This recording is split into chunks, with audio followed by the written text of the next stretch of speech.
नमस्कार, Byju's exam prep IAS Hindi में आप सभी का स्वागत है। और आज हम 16 मार्च के द हिंदू समाचार पत्र में आए कुछ महत्वपूर्ण समाचारों का विश्लेषण करने वाले हैं। तो आइए शुरू करते हैं आज का समाचार विश्लेषण। आइए सबसे पहले ये जान लेते हैं कि आज के इस सत्र में हम किन किन विषयों पर चर्चा करने वाले हैं। सबसे पहले कर्नाटक उच्च न्यायालय के द्वारा हिजाब विवाद पर जो फैसला सुनाया गया है, हम उसकी यहाँ पे चर्चा करेंगे। भारतीय कूटनीति को लेकर के जो एडिटोरियल आया है, हम उसकी यहाँ पे चर्चा करेंगे। भारत का स्थापित सौर क्षमता, इसको यहाँ पर समझाने का प्रयास किया गया है एक न्यूज़ के माध्यम से, हम उसकी भी यहाँ पे चर्चा करेंगे। और आकस्मिक मिसाइल प्रक्षेपण को आधार बना करके जो न्यूज़ आया है, हम उसकी भी यहाँ पे चर्चा करने वाले हैं। और सबसे अंतिम में इन विषयों पर आधारित मुख्य परीक्षा के अभ्यास प्रश्नों पर भी हम चर्चा करेंगे। तो आइए शुरू करते हैं आज के इस सत्र को। आज के पेपर के पेज नंबर 1 पर एक न्यूज़ आया जिसका शीर्षक है वियरिंग हिजाब is not essential part of religion, और ये बात कर्नाटका हाईकोर्ट के द्वारा कहा गया है। यह समाचार समान अध्ययन 2 शासन और राजनीति से जुड़ा हुआ है। तो बहुत ही इंपॉर्टेंट न्यूज़ है ये। आप सभी को ध्यान में रखना है कि कर्नाटक उच्च न्यायालय ने मंगलवार को राज्य के स्कूलों और कॉलेजों में छात्रों द्वारा हिजाब पहनने पर प्रतिबंध को बरकरार रखा है। और कोर्ट के द्वारा यह माना गया है कि हिजाब पहनना इस्लाम में एक आवश्यक धार्मिक प्रथा नहीं है और इसीलिए संविधान के अनुच्छेद 25 के द्वारा गारंटीकृत धर्म की स्वतंत्रता के अधिकार के तहत संरक्षित नहीं है। अदालत ने यह भी कहा कि इस पर जो प्रतिबंध लगाया गया था स्कूलों में, वह संवैधानिक रूप से सही है।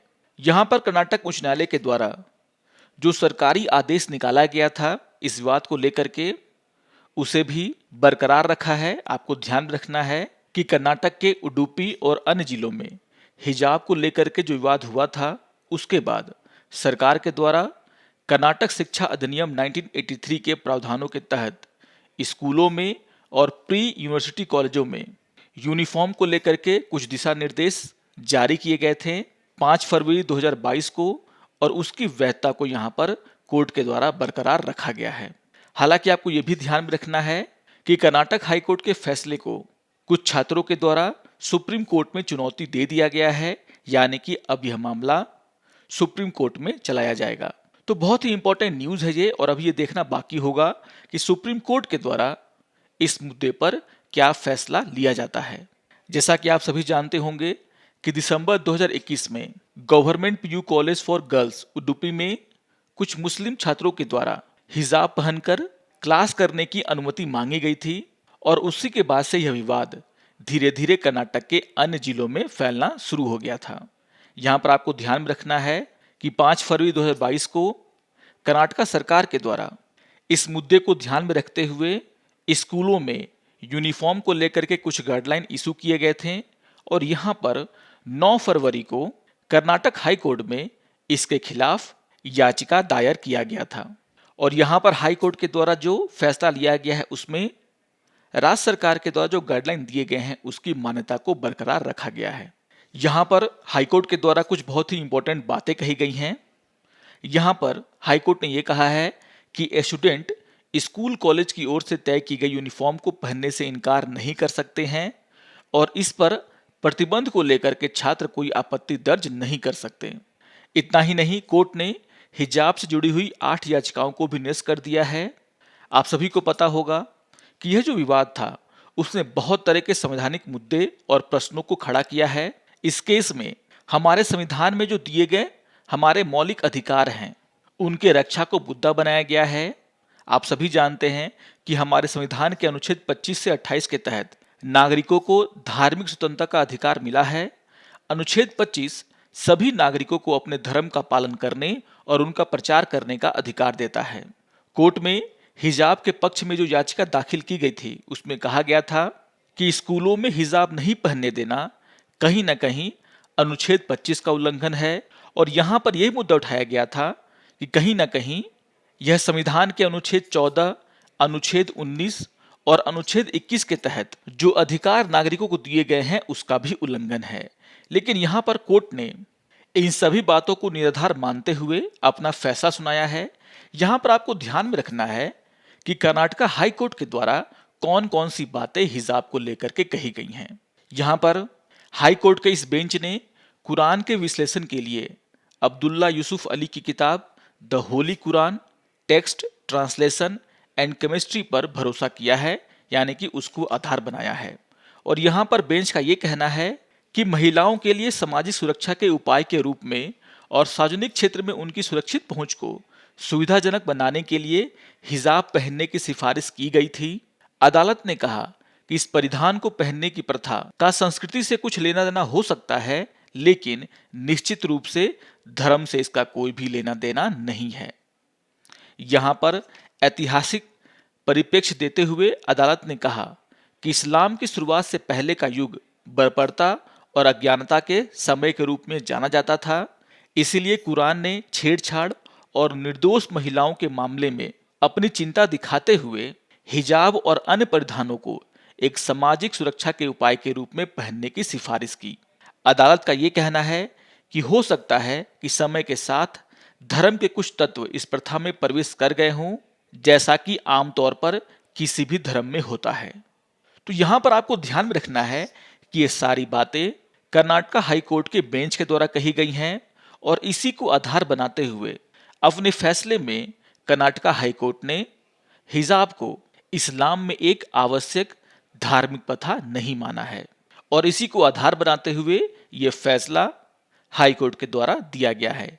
हालांकि आपको ध्यान में रखना है कि इस फैसले के खिलाफ सुप्रीम कोर्ट में अपील की गई है और यहाँ पर सुप्रीम कोर्ट हाई कोर्ट के दलीलों से संतुष्ट है कि नहीं, यह देखना बहुत ही महत्वपूर्ण होगा।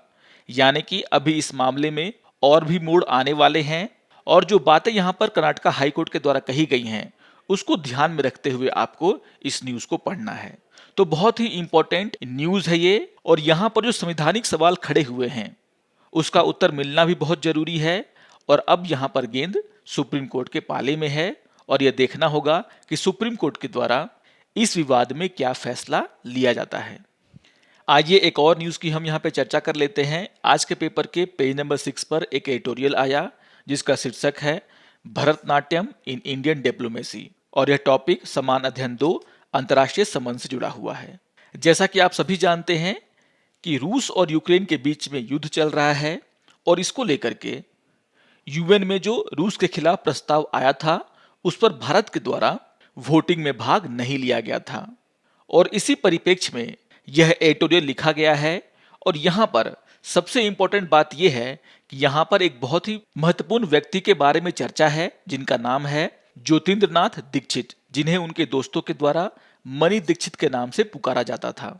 और आपको यह भी ध्यान में रखना है कि ज्योतिन्द्रनाथ दीक्षित 1 दिसंबर 1991 को भारत के विदेश सचिव के रूप में पदभार को ग्रहण किया था और उन्होंने 26 महीने तक यानी कि 31 जनवरी 1994 तक इस पद को संभाला था। उसके बाद वे रिटायर हो गए थे और यहाँ पर उनके द्वारा जो भारतीय विदेश नीति की कूटनीति में योगदान दिया गया है उसको लेकर के बहुत ही अच्छी बातें कही गई हैं, उसको लेकर के चर्चा किया गया है। यहाँ पर लेखक का ये साफ साफ कहना है कि यूक्रेन युद्ध पर संयुक्त राष्ट्र में भारत का रुख अति आवश्यक दीक्षित सिद्धांत पर चिंतन करने के लिए एक उपयुक्त क्षण है। और यहाँ पर लेखक के द्वारा ये बताया गया है कि किस तरीके से 1990 के दशक में हमारा देश बहुत सारे मुश्किलों से गुजर रहा था और उस समय ज्योतिन्द्रनाथ दीक्षित के द्वारा जो कूटनीति अपनाई गई थी उससे भारत को बहुत ज़्यादा फायदा मिला था। यहाँ पर लेखक के द्वारा ये कहा गया है कि 25 दिसंबर 1991 को यूएसएसआर को औपचारिक रूप से भंग कर दिया गया था और इसके बाद 15 गणराज्यों का उदय हुआ। और इस घटना के बाद भारत सरकार के द्वारा बहुत ही समझदारी के साथ अपनी कूटनीति के साथ आगे बढ़ा गया और भारत ने इस चुनौती को स्वीकार करते हुए मॉस्को के साथ यानी कि रूस के साथ अपने पारंपरिक संबंधों को बनाए रखते हुए ये जो नए देश थे, जो 15 गणराज्य यहाँ पर बने थे, उनके साथ भी अपने नए संबंधों को बनाने की दिशा में एक नया कदम रखा था। और यहाँ पर भारत सरकार के द्वारा इन सभी 15 देशों में अपने दूतावास खोले गए थे। यानी कि रूस के साथ भी हमने अपने संबंधों को बनाए रखा और इसके साथ साथ जो नए देशों का उदय हुआ था वहां पर भी हमने अपने दूतावास खोले, उनके साथ अपने संबंधों को आगे बढ़ाया। और यह कहीं ना कहीं जो दीक्षित सिद्धांत है उस पर आधारित था। यानी कि भारत ने ना तो रूस के साथ अपने संबंधों को खत्म किया और जो नए देश थे उनके साथ भी हमने अपने संबंधों की शुरुआत की। यह वही दौर था जब 1992 में भारत और इजराइल के बीच में पूर्ण राजनयिक संबंध स्थापित किए गए थे और यहाँ पर पहली बार दोनों देशों ने एक दूसरे देश में अपने दूतावास खोले थे और अपने राजदूतों का आदान प्रदान किया था। और आप सभी देख सकते हैं कि आज के समय में इजराइल भारत का प्रमुख सहयोगी है और जिस तरीके से इसकी शुरुआत 90 के दशक में की गई थी उसका हमें परिणाम अब देखने को मिल रहा है। यहाँ पर परमाणु समझौते को लेकर के भी उनकी कूटनीति के बारे में बातें कही गई हैं। आप सभी को ध्यान में रखना है कि 31 जनवरी 1992 को तत्कालीन प्रधानमंत्री पीवी नरसिम्हा राव ने शिखर स्तर पर संयुक्त राष्ट्र सुरक्षा परिषद की पहली बैठक में भाग लिया था, जिसकी अध्यक्षता ब्रिटिश प्रधानमंत्री जॉन मेजर ने की थी और इसी समय उनकी मुलाकात संयुक्त राज्य अमेरिका के राष्ट्रपति जॉर्ज H.W. बुश के साथ एक द्विपक्षीय बैठक में हुआ था, जहां पर दोनों नेताओं ने यह फैसला लिया था कि बदलती दुनिया को देखते हुए भारत और अमेरिका को उन मुद्दों पर खुलकर आदान प्रदान करने की जरूरत है जिन्होंने शीत युद्ध के दौरान उन्हें विभाजित किया था। आप सभी को ध्यान में रखना है कि कोल्ड वॉर के समय में यानी कि शीत युद्ध के समय में भारत और अमेरिका के बीच में बहुत सारे मुद्दों पर संबंध अच्छे नहीं थे, लेकिन जैसे ही कोल्ड वॉर का खात्मा हुआ वैसे ही भारत ने ना तो रूस का साथ छोड़ा और यहाँ पर भारत के द्वारा यही प्रयास किया गया कि अमेरिका के साथ भी उसके संबंध अच्छे हों और 90 के दशक में इसकी शुरुआत हुई थी। और यहाँ पर आपको ध्यान में रखना है कि यह उसी समय के बातचीत का नतीजा था कि भारत और यूएस के बीच में 2008 में असैन्य परमाणु सहयोग समझौता हुआ। यहाँ पर यह भी जानकारी दी गई है कि श्री दीक्षित के समय में ही यानी कि 1992 में आसियान देशों के साथ भारत ने अपने संबंधों को बढ़ाने की घोषणा की थी, यानी कि हम बात कर रहे हैं लुक ईस्ट पॉलिसी की। यानी कि यह वही दौर था जब भारत ने आसियान देशों की तरफ अपना रुख किया था, लुक ईस्ट की पॉलिसी अपनाई थी और यहाँ पर आज जो भारत और आसियान देशों के बीच में इतने मजबूत संबंध हैं वह कहीं ना कहीं उस दौरान जो विदेश नीति अपनाई गई थी उसका नतीजा है। तो यहाँ पर भी श्री दीक्षित के द्वारा एक प्रमुख भूमिका निभाई गई थी। यहाँ पर चीन और ताइवान के मुद्दे पर भी उनकी जो कूटनीति है वह काम आया था। आप सभी को याद होगा कि 1993 में ही पीवी नरसिम्हा राव के द्वारा चीन की यात्रा की गई थी और इसी दौरान चीन के राष्ट्रपति के साथ जो उनकी गहन बातचीत हुई थी उसमें दोनों पक्ष इस बात पर राजी हुए थे वास्तविक नियंत्रण रेखा पर शांति बनाए रखेंगे और विश्वास बहाली को लेकर के आगे काम करेंगे। तो यहाँ पर आप देख सकते हैं कि चीन के मुद्दे पर भी भारत के द्वारा बहुत ही समझदारी भरा कदम उठाया गया था श्री दीक्षित के काल में। यहाँ पर आपको यह भी ध्यान में रखना है कि इसके साथ साथ जब हम चीन के साथ अपने संबंधों को बढ़ा रहे थे, हमने ताइवान के साथ भी अपने संबंधों को बढ़ाया और यहाँ पर भारत और ताइवान के बीच में एक दूसरे के देशों में आर्थिक और सांस्कृतिक केंद्र खोलने को लेकर के बातचीत शुरू हुई और ताइवान के द्वारा 1992 में मुंबई में अपना पहला कार्यालय खोला गया जो अब दिल्ली में स्थानांतरित हो गया है। यहाँ पर भारत के द्वारा भी 1995 में भारत ताइपे एसोसिएशन कार्यालय का स्थापना किया गया। यानी कि हमने चीन के साथ तो अपने संबंधों को बढ़ाया, लेकिन हमने ताइवान के साथ भी अपने संबंधों को बढ़ाना जारी रखा। यहाँ पर लेखक के द्वारा ये सारे उदाहरण इसलिए दिए गए हैं ताकि हम यह जान सकें कि 90 के दशक में जब भारत बहुत सारी चुनौतियों का सामना कर रहा था, उस समय हमारे द्वारा बहुत ही सफलतापूर्वक इन सभी मुद्दों पर भविष्य को ध्यान में रखते हुए कदम उठाए गए थे। जो परिवर्तन दुनिया में हो रहे थे उसको ध्यान में रखते हुए भारत अपनी प्रतिक्रिया दे रहा था। यानी कि जो हमारी उस समय की विदेश नीति थी, जिसे हम दीक्षित सिद्धांत के नाम से भी जानते हैं, वह बहुत ही सफल था। और इसी को ध्यान में रखते हुए यहाँ पर लेखक का ये कहना है कि रूस और यूक्रेन के बीच में जो युद्ध हो रहा है, ऐसे समय में भारत को उसी तरह की विदेश नीति कूटनीति का इस्तेमाल करना होगा जिस तरह का कूटनीति भारत ने 90 के दशक में अपनाया था। दीक्षित सिद्धांत से सीखते हुए अपनी कूटनीति को नए तरीके से बनाना होगा ताकि भारत दुनिया में अलग थलग ना पड़े। तो बहुत ही इंपॉर्टेंट एडिटोरियल है ये, इसको आप लोग जरूर ध्यान से पढ़ेंगे। कुछ बहुत ही इंपॉर्टेंट जानकारी यहाँ पर दी गई है हमारी विदेश नीति से जुड़ी हुई, जिसको कि आपको नोट डाउन कर लेना है कि किस तरीके से हमने 90 के दशक में अपने विदेश नीति को आगे बढ़ाया है।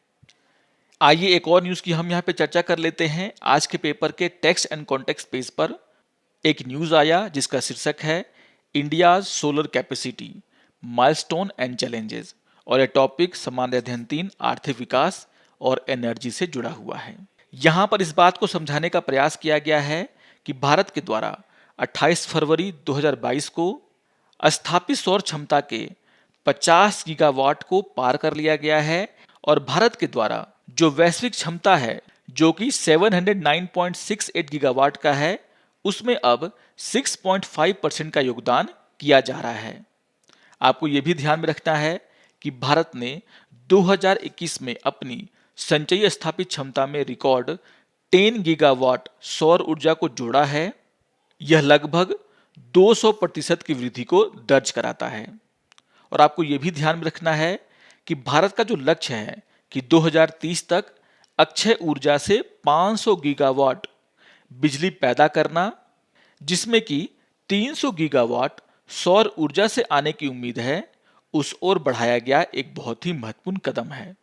तो यहाँ पर कुछ आंकड़े दिए गए हैं और यह समझाने का प्रयास किया गया है कि भारत बहुत ही तेजी से अपने देश में सौर क्षमता का विकास कर रहा है, लेकिन यहाँ पर कुछ चुनौतियों को लेकर के भी प्रकाश डाला गया है। यहाँ पर लेखक के द्वारा ये कहा गया है कि भले ही भारत इस प्रभावशाली यात्रा को जारी रखे हुए है, लेकिन इस क्षेत्र में कुछ चिंताएं भी हैं जिसको कि भारत को दूर करना होगा।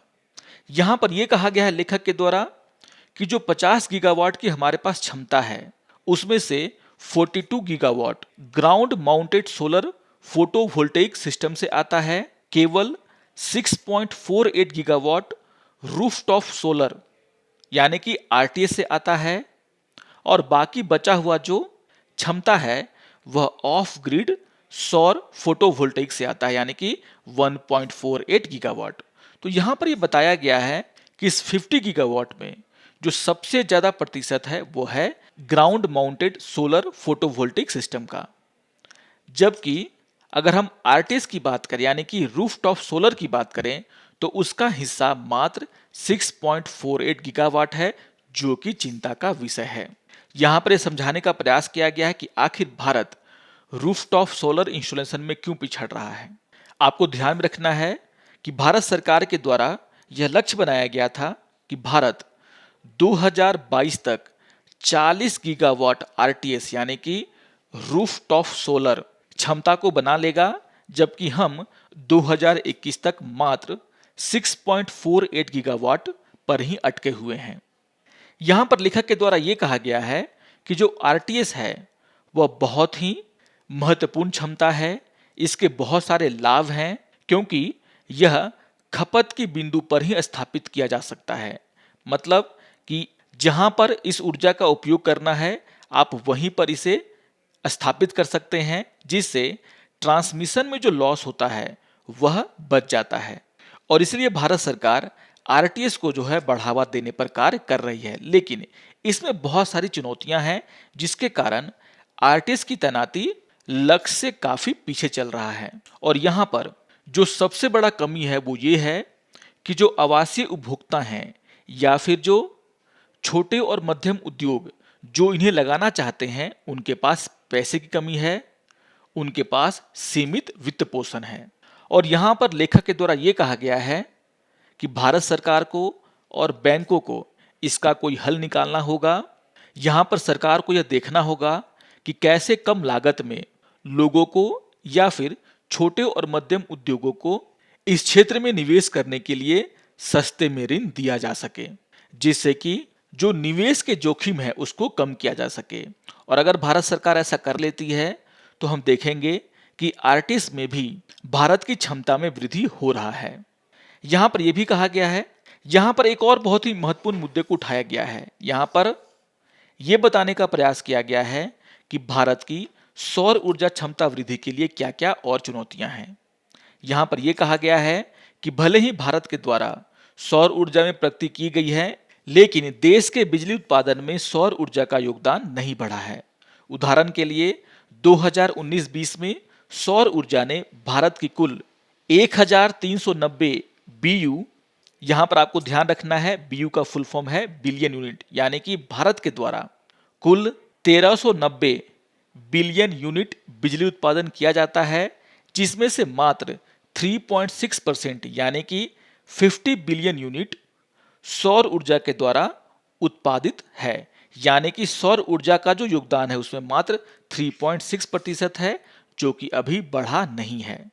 तो अगर देखा जाए कि भारत में जितनी भी बिजली का उत्पादन होता है उसमें जो सौर ऊर्जा का प्रतिशत है वो काफी कम है।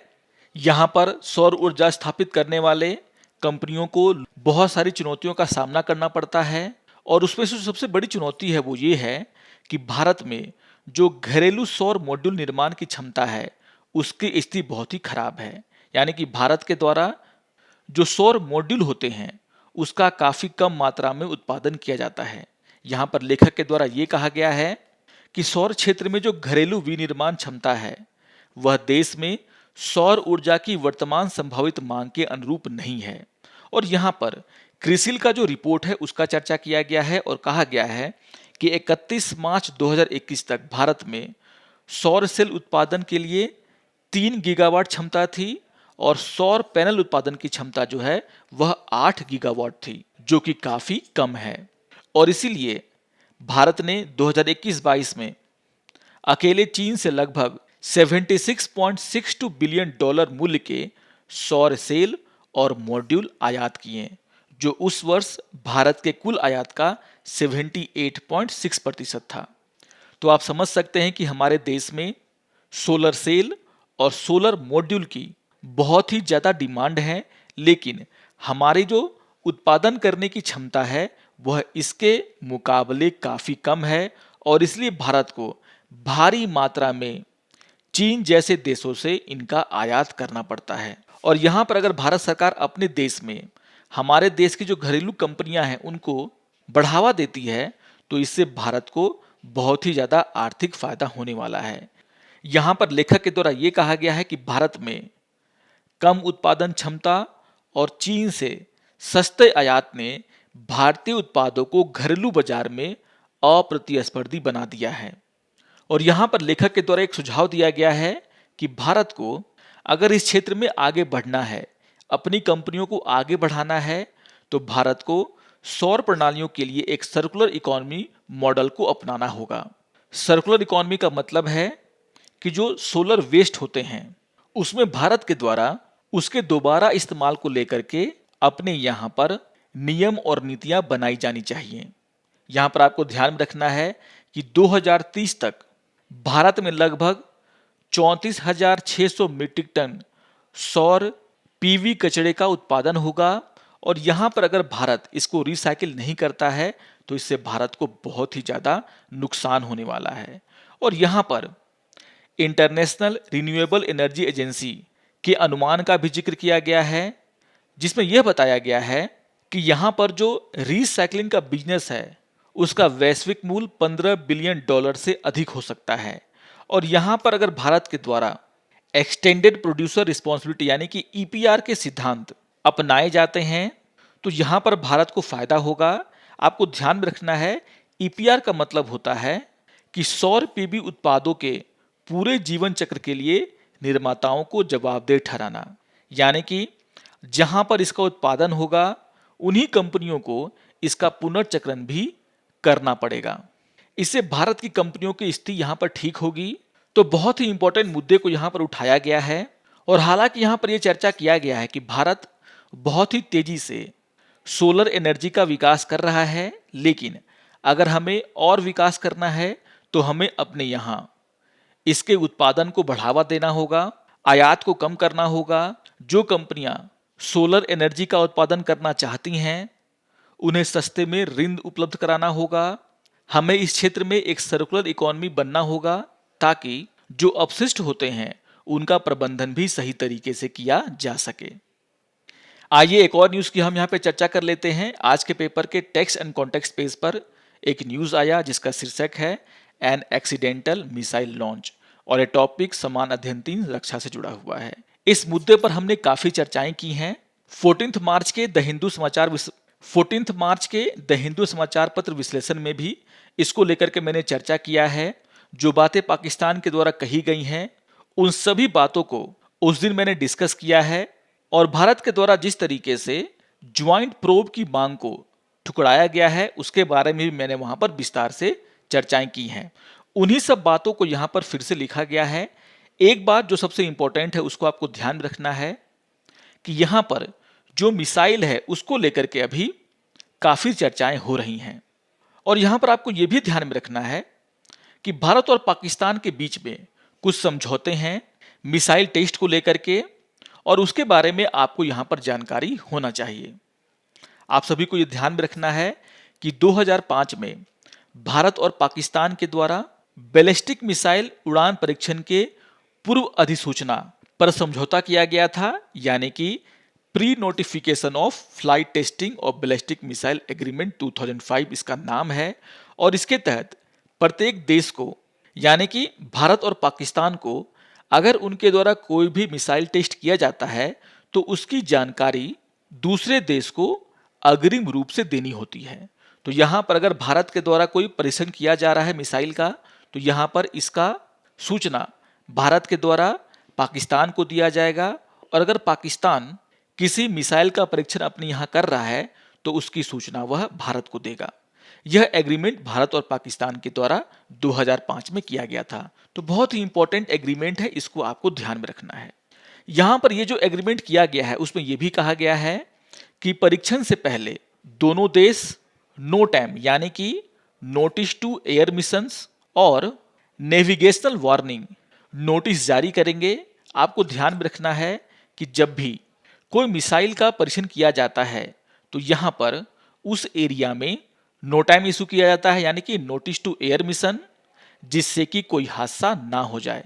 उसी तरीके से समुद्री जहाजों के लिए नेविगेशनल वार्निंग जारी की जाती है कि इस क्षेत्र में भारत के द्वारा या फिर पाकिस्तान के द्वारा किसी मिसाइल का परीक्षण किया जा रहा है।